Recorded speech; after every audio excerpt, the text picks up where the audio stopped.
दिनांक 4 जुलै 2026 रोजी नांदेड येथील शासकीय विश्रामगृहात मुक्ता शिक्षक संघटनेची जिल्हास्तरीय महत्त्वपूर्ण बैठक उत्साहात पार पडली। या बैठकीत जिल्ह्यातील सर्व तालुक्यांतील तसेच जिल्हास्तरीय पदाधिकारी मोठ्या संख्येने उपस्थित होते। बैठकीचे अध्यक्षस्थान संघटनेचे जिल्हा प्रमुख प्राध्यापक जालिंदर बाहुळ यांनी भूषविले। बैठकीत शिक्षकांच्या विविध प्रलंबित प्रश्नांवर सविस्तर चर्चा करण्यात आली।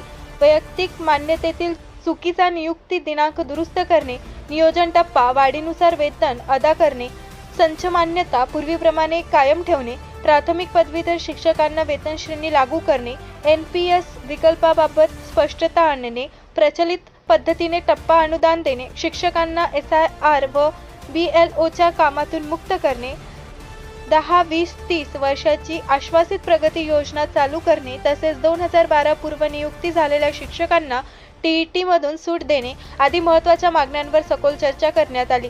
शिक्षकांच्या या सर्व प्रलंबित प्रश्नांबाबत शासन व शिक्षण विभागाचे लक्ष वेधण्यासाठी येत्या 10 ऑगस्ट 2026 रोजी नांदेड येथील शिक्षणाधिकारी कार्यालयासमोर तीव्र आंदोलन करण्याचा एकमताने निर्णय बैठकीत घेण्यात आला।